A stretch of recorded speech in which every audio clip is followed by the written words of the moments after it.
Ben Shlomo.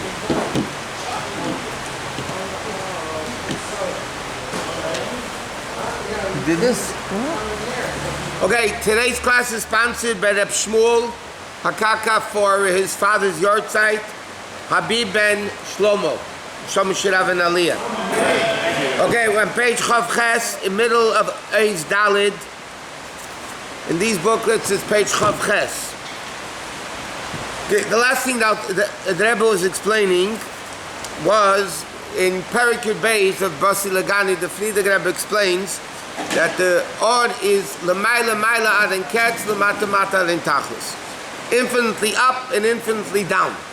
And he explains in order to understand what infinitely up means, we first need to understand what it means infinitely down. So the Rebbe starts explaining that when you say the name Od Ein Sof, it doesn't mean the Od of Ein Sof, the Od of Hashem. It means the Od itself is Ein Sof.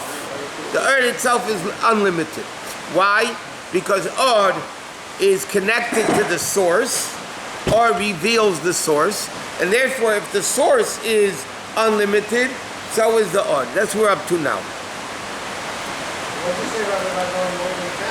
What? Well, that's what he's explaining now.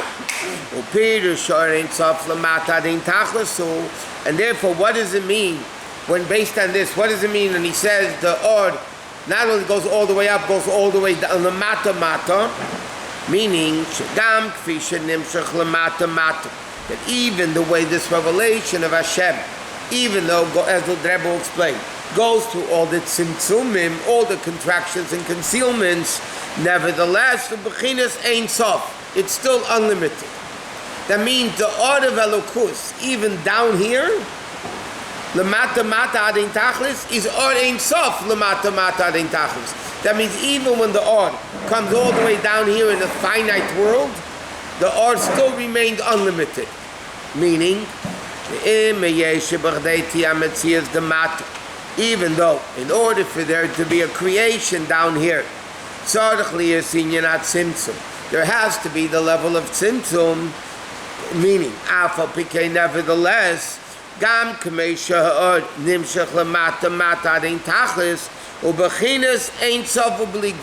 what it means is like this: even though in order to create worlds, the Od has to become finite, because infinite revelation can only create an infinite world.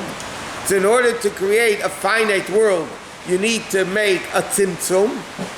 Nevertheless, even when the Od goes through the tzimtzum to create limited creatures, limited world, it still remains infinite. The Od itself remains infinite. One second. Like in the Maamar explains, because the symptom is only as far as we're concerned. As far as Hashem is concerned, there is no symptom. So it's a unique situation. Hashem is limiting himself to create the worlds, but as far as he's concerned, there is no limitation. It's still Od Ein Sof. It's still infinite. And even when it comes L'mata Mata all the way down, down, down, it still remains in the infinite state. Finite creations were created. That's as far as we're concerned. As far as Hashem, don't try to understand it because we can't. I mean, that's what the Rebbe says in Tanya. Okay, you say it means that even more than that. No, he doesn't say even more than that. Like it's understood from the beginning of the Maamar, Dafka down here. Dafka, it's our actions and our avodah in the world that are created through tzimtzum. All the way down in the lowest of worlds, that there is no lower than this world, which is even higher than the level of Od Ein Sof.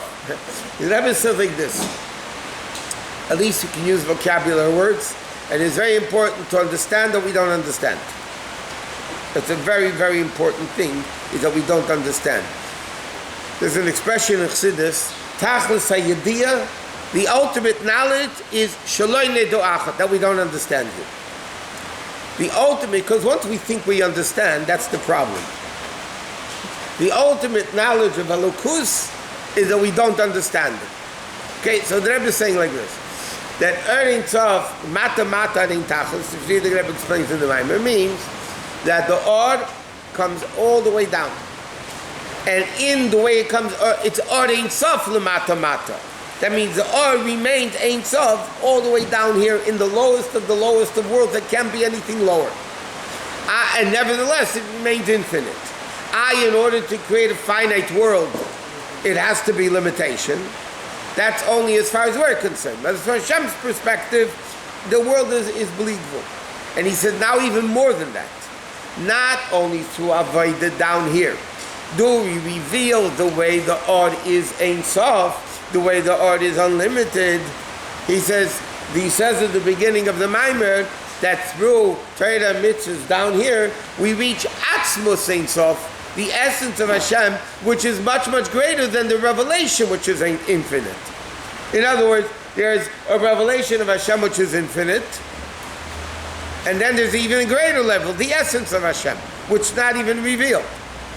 So he says, down here, the Rebbe is explaining, not only is the Or of Elokus infinite from Hashem's perspective, it's even more than that. Through our avodah, we reach the essence of Hashem. That's the Chiddush. That's the Chiddush. Well, so what's the general concept of this? He says, come over, because we are these. In Eitz Chaim, at the beginning of Eitz Chaim, in many places, it says in Eitz Chaim, we mentioned this Eitz Chaim many times. At the beginning of creation, Elokus, the infinite revelation of Hashem, permeated the whole area of the world. And there was no possibility to create a finite world, because if infinite is revealed, finite cannot exist. So therefore, what happened? The Eibishter had to have the tzimtzum of his siluk, removal of his od, and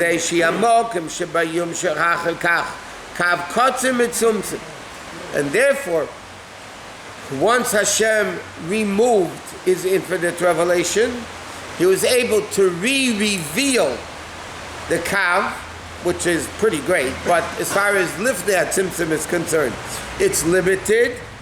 Shaydei then nisava. Kol that through this kav, through the re-revelation of the limited level of godliness in this world, dafka sham perlim, only over there do we make genuni, the dwelling place for Hashem, which is nimta atmos, where the essence of Hashem is found.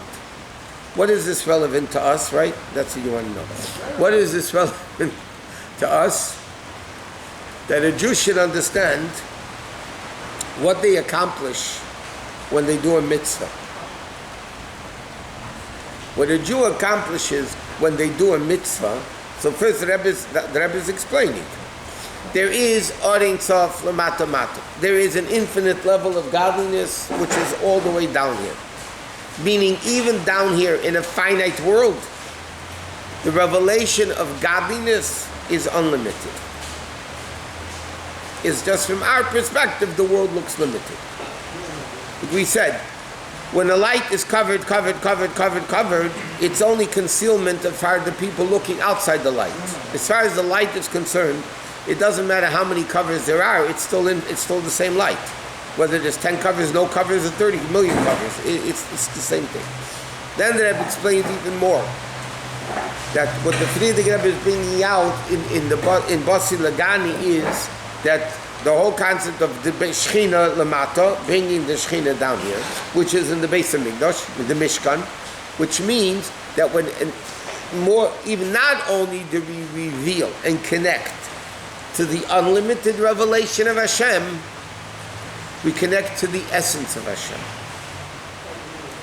which is meaning, excuse my expression, through one lousy mitzvah, one simple mitzvah that a Jew does.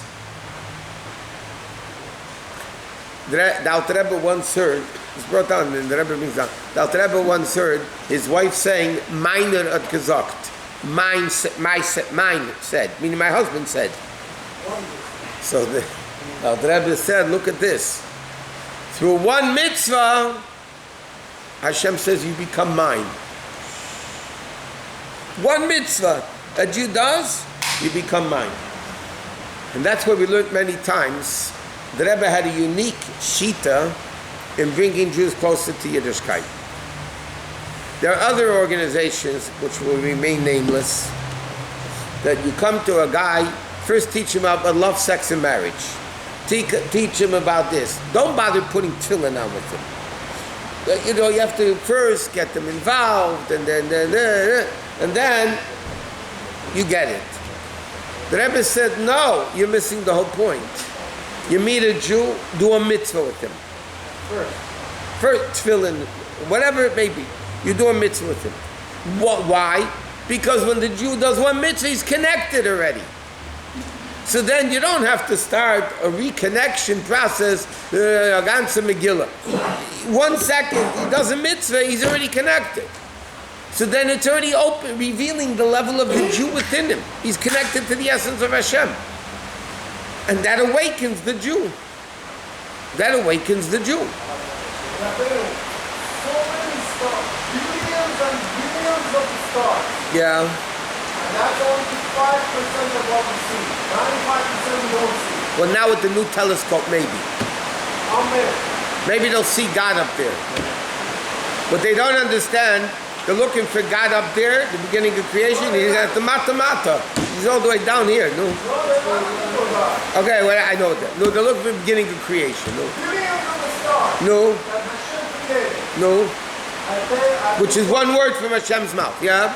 One word from Hashem. Yeah. I put one thing in I don't think one penny is going to do it anymore. Yeah. It's mind-boggling. It's mind-boggling. Yeah, so what does that help us? If a person feels this concept, they'll only want to do mitzvahs. It's simcha. They'll only want to do mitzvahs. And not only that, when they do a mitzvah, they'll be excited because look what I connected myself to. So that's why the Alter Rebbe, there's a Gemara that says, in Pirkei Avos says,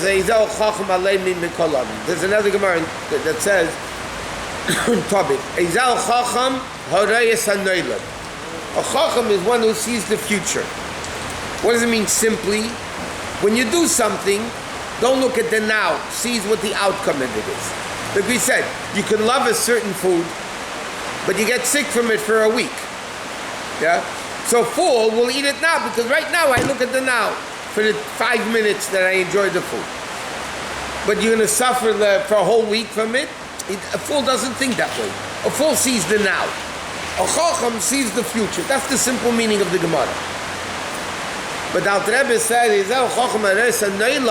Neila means the Dvar Hashem that's keeping everything existing. What's making it born.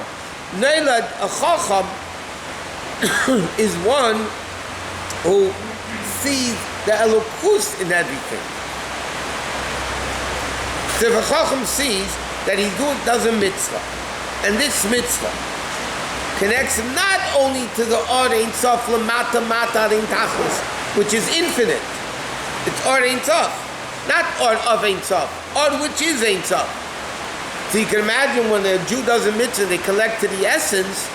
For sure, this should cause simcha by a Jew. It's supposed to. What's the meaning of the word mitzvah? Because we always think good meaning. That doesn't No. Mitzvah literally means binding and connection. Mitzvah means something which binds me to Hashem. A good deed is a mitzvah. But a mitzvah is not only a good deed. A mitzvah is something Hashem told me to do, which connects me to Hashem. The Alter Rebbe says, brought down of Chassidus. The Alter Rebbe said, Ilu tzivanu lachte veitzim. If God would have commanded us to chop wood, chopping wood would connect us. What does it mean? The explanation is, let's say chopping wood accomplishes nothing spiritual, nothing. It just doesn't do anything. All the other mitzvahs accomplish something spiritually. that Alter Rebbe is saying, even if Hashem commanded us to chop wood, that does absolutely nothing spiritual. But the fact that Hashem commanded us to do it, that's what it's all about. And that's what Matan Torah accomplished over before Matan Torah. Before Matan Torah, because they were not commanded to do it, it didn't connect them to the essence like we do now. Because Matan Torah, Hashem commanded us, and that's why, by the way, the famous question, Avram Avinu kept the whole Torah before it was given, why didn't he do a bris? Okay, but whatever. Then when Avram had to make Eliezer swear, he told him, put your hand under my thigh, meaning hold on to my bris, which is not very tzniistic. Okay? Why did Avram did all the mitzvahs, he couldn't hold on my tefillin. Because those mitzvahs he wasn't commanded for, and therefore the essence of Hashem wasn't there. The fact that he was commanded to do milah, so by Avram Avinu, the mitzvah of milah was like us after Matan Torah, because that mitzvah was commanded. So therefore, Avram Avinu had no choice, so to speak. You have to swear with a holy object. So what he did was he made Eliezer swear. But this is what a Jew realizes, like when he davens, he's going to go in the next us, which we'll learn Mishim tomorrow. But when a Jew moves on in Torah mitzvahs, he's actually connecting himself to the essence of Hashem. Why is that relevant to know? Of course it's relevant to know, because you'll do mitzvahs differently, you'll do mitzvahs with excitement, and you'll do a lot of mitzvahs. And if a person realizes every Aveda cuts a throat from a connection to Hashem, and it's not physical death, which anyway, physical life is temporary. Only live 120 years. That's it. So you kill yourself, big deal. But, I mean, it is a big deal. But I'm saying, a spiritual death is worse. So if a person is aware of what a mitzvah means, and what an Aveda means, not, without chassidus, you could do Aveda, you're going to burn in hell. God, that's shtusin. Yeah, you're going to burn in hell. Yeah, you're going to go to Gehenna and get cleansed. But that's not what an Aveda is all about. Aveda is cutting the relationship of your lifeline. It's actually cutting the relationship of your lifeline. So when you learn chassidus, you understand what an Aveda does, what a mitzvah does. The emphasis, of course, is on what the mitzvah accomplishes, asay toiv, so then you keep Torah mitzvahs differently.